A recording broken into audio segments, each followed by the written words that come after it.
Society of the Psyop, Part 1, UFOs and the Future of Media, first published in eFlux Journal, issue 147, September 2024, by Trevor Paglen. We once looked at pictures. Then, with the advent of computer vision and machine learning, pictures started looking back at us. Now, something even stranger is happening. Generative AI, ad tech, recommendation algorithms, engagement economies, personalized search, and machine learning are inaugurating a new relationship between humans and media. Pictures are now looking at us, looking at them, eliciting feedback and evolving. We've entered a protean targeted visual culture that shows us what it believes we want to see, measures our reactions, and then morphs itself to optimize for the reactions and actions it wants. New forms of media prod and persuade, modulate and manipulate, shaping worldviews and actions to induce us into believing what they want us to believe, and to extract value and exert influence. What does it mean to live in a media environment that knows our wants, needs, vulnerabilities, emotional tics, kinks, and cognitive quirks far better than we do?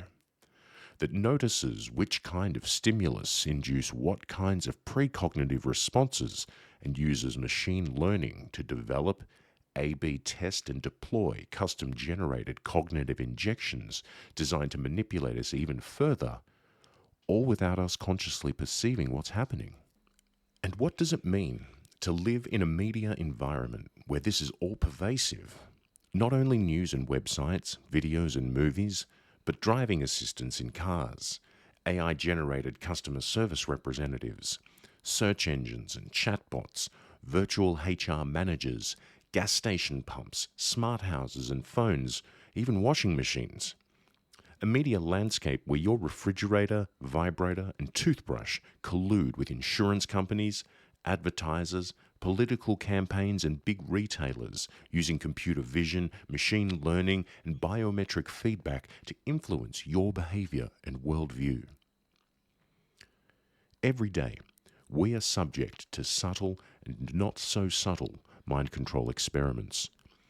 Through nearly imperceptible experiments in machine learning-enabled analysis, coupled with various types of sensors, from simple like buttons and engagement metrics to cameras and other sensors designed to measure preconscious responses, the media we interact with seeks to develop a sense of, and make alterations to, each of our own unique neurological makeups. If the post-war media landscape was characterized by spectacle, and late 20th and early 21st century by an age of surveillance, then we are entering a new phase. One marked by effective computing, machine learning-enabled optimization, neuroscience, and cognitive psychology. A mediascape that has little use for distinctions between real and fake, signifier and signified. That assumes no distinction between perception and reality, even as it attempts to intervene as directly as possible into the brains and emotional makeups of its experiences. Society of the Psyop. How did we get here? This three-part essay traces a brief history of the media, technologies, and techniques that take advantage of the malleability of perception, capitalizing on quirks in human brains to shape reality. It is a story about the manufacturing of hallucinations and the fact that, under the right conditions, hallucination and reality can become one and the same. Doty. I first met Richard Doty in 2022. I was anxious. I could feel my unease rising as his silver SUV pulled into the parking lot across from the makeshift film studio where I was working at the University of New Mexico. A porchy man wearing a red polo shirt emerged. I wasn't afraid of physical violence. Rick Doty wasn't known for that. I was worried about my own sanity. Doty was known for that. Doty conducted elaborate Psyop programs for the US Air Force in the 1970s and 80s. One of his targets, a defense contractor, was so consumed by paranoia after being subjected to Doty's craft that he was committed to a mental asylum. There was also a well-respected journalist who, after enduring one of Doty's psychological operations, spent the remainder of her career babbling about reptoids, cover-ups, and ancient alien conspiracies.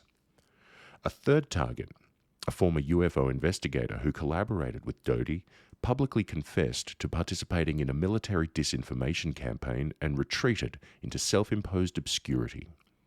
We would be spending the next 2 days together. It turned out that I liked the guy. I had sought out Doty because I wanted to learn about the particular form of media making he practiced to such dramatic effect. My intuition was that Doty's career as a cultural producer could shed some light on what media might be like in an age of recommendation algorithms, personalized news feeds, information bubbles, and generative AI.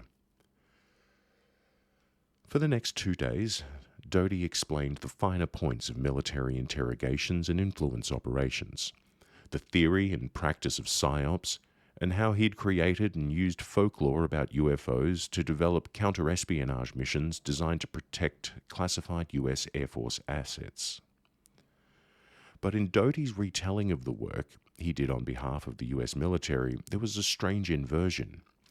Yes, he created misinformation about UFOs to conceal the existence of secret US military projects.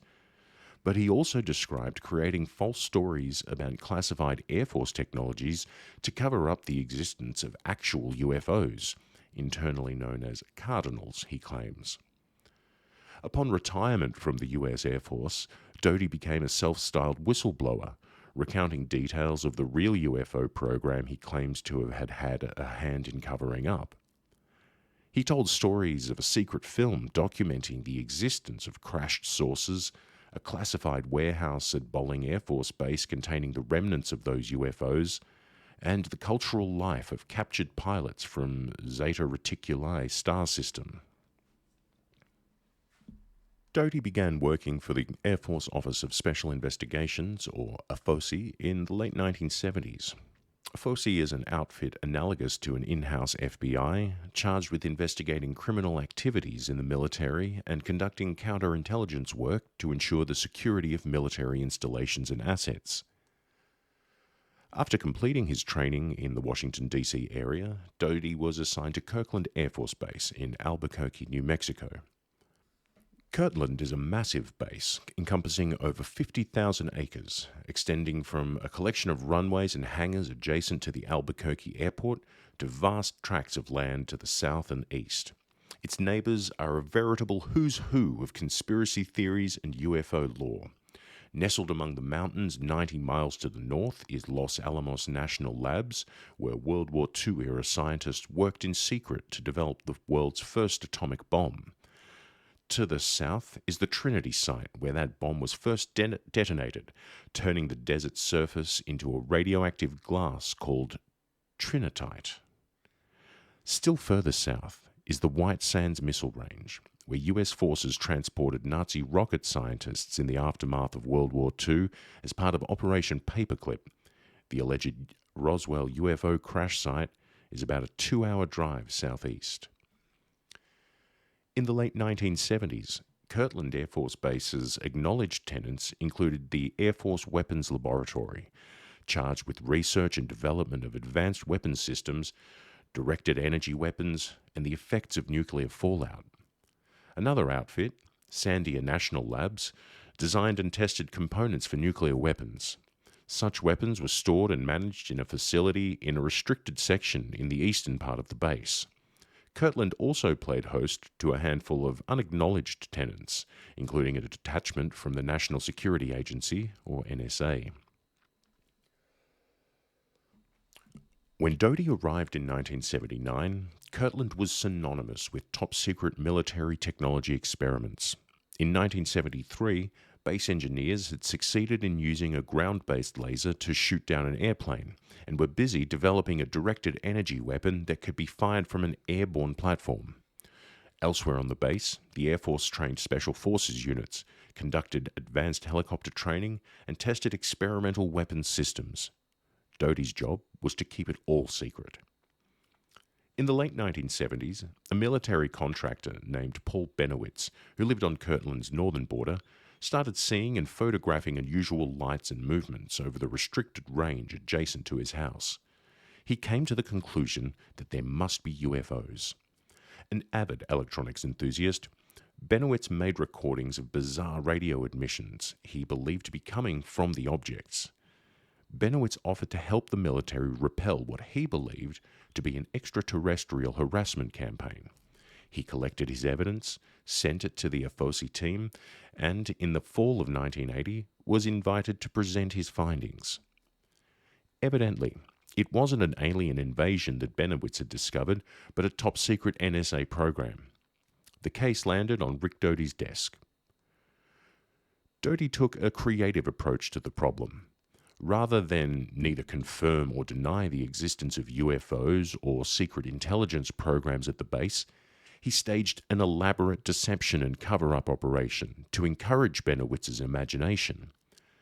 A source he'd recently recruited from the UFO research community would be a huge help. In the summer of 1980, Doty made a pitch to his source, named William Moore, who was the co-author, with Charles Berlitz, of the 1980 book The Roswell Incident.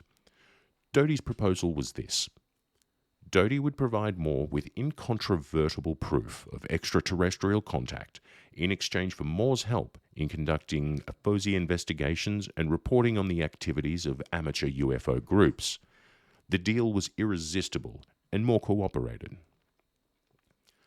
Doty began using Moore as a proxy. Doty gave Moore doctored top-secret documents to pass along to Benowitz, alluding to government knowledge of an extraterrestrial presence on Earth. Furthermore, the documents implied that Benowitz's discoveries were relevant to an above top-secret program called Aquarius, administered by a shadowy group called MJ-12. The operation against Benowitz snowballed. According to William Moore, in the summer of 1981, UFOs arranged for Benowitz to receive a computer he could use to decipher the alien signals. The doctored computer spat out long streams of quasi-nonsensical text as if it were a chatbot in a trance or fugue state. Quote, "We cannot tell military of the US making humanoids reason for hate is you are good.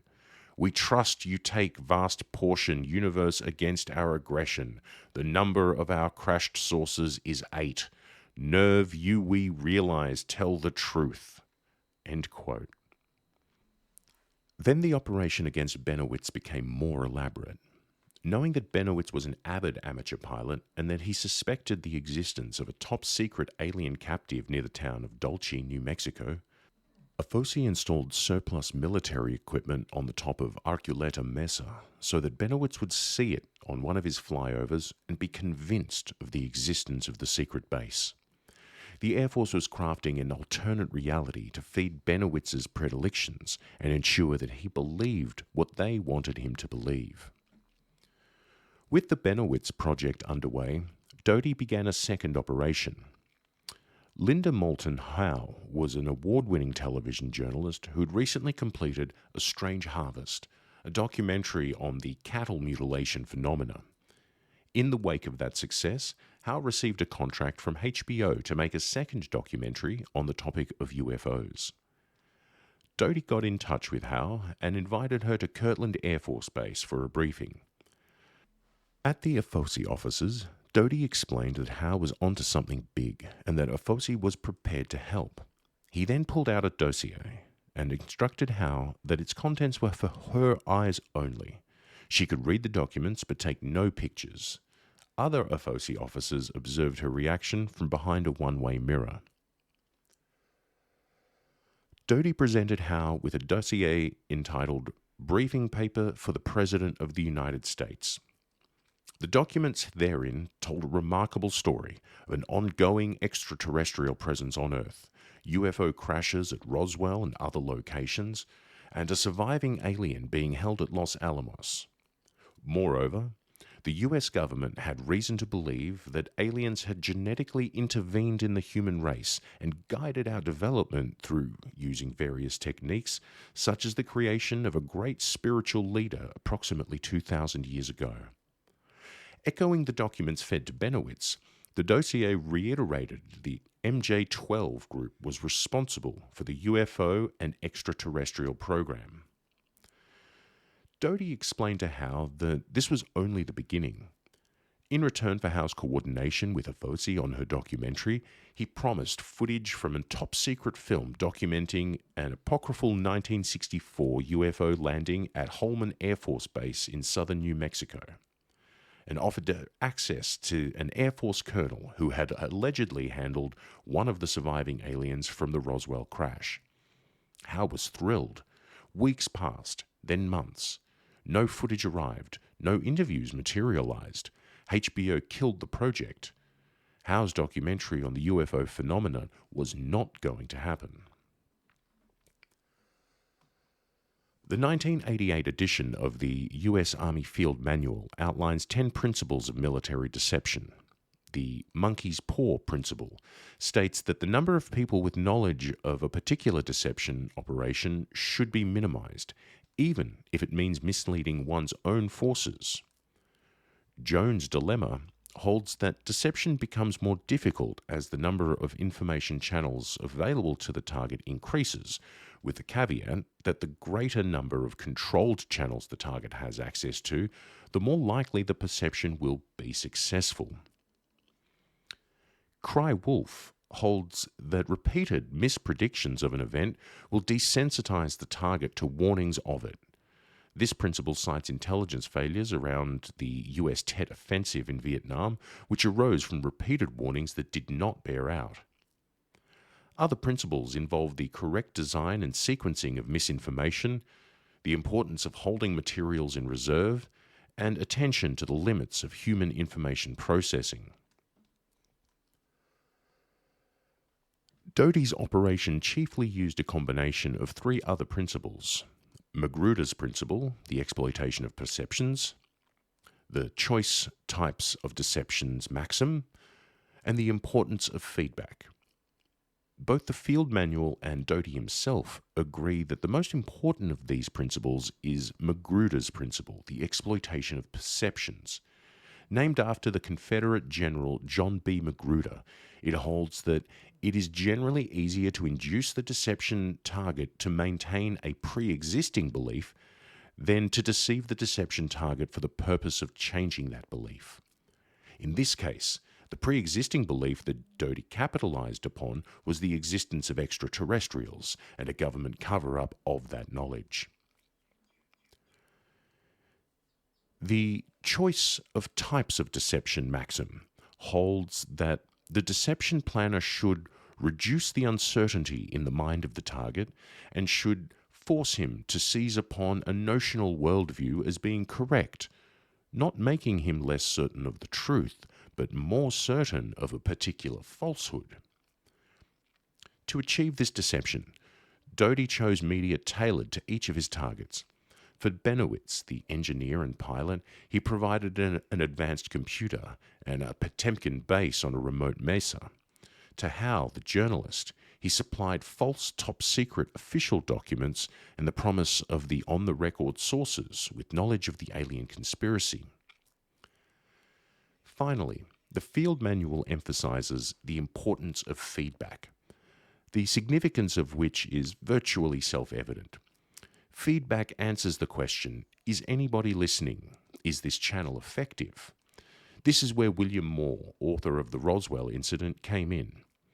Moore was both a means of distribution and a feedback mechanism, a sensor that could judge the responses these particular media elicited.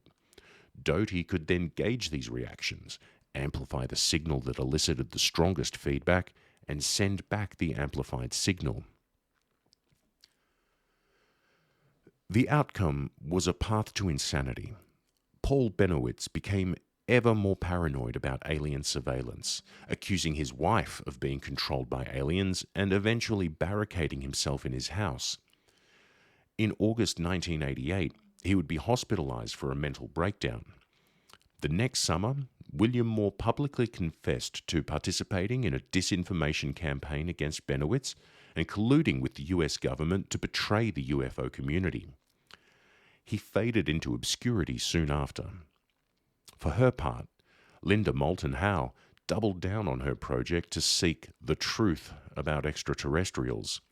To this day, she claims that there are 168 advanced civilizations in the Milky Way, that multiple species of extraterrestrials inhabit Earth and can manipulate time, that there exists an alien presence under the ice sheet of Antarctica, that crop circles and cattle mutilations have something to do with it, and that a vast government conspiracy is covering it all up.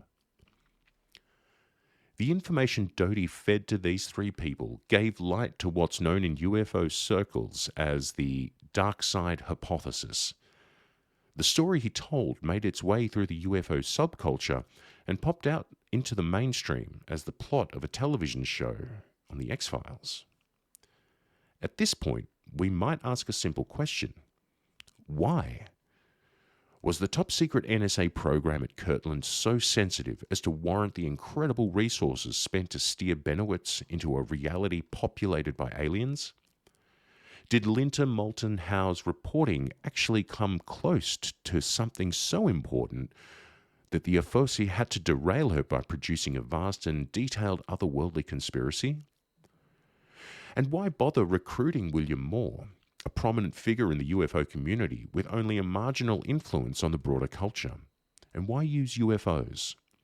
There are no good answers to most of these questions, but we have a better answer for why UFOs became Doty's primary mimetic device. It turns out that US military and intelligence agencies have a long history of using UFOs as a psychological instrument, having discovered their hypermimetic qualities in the 1950s.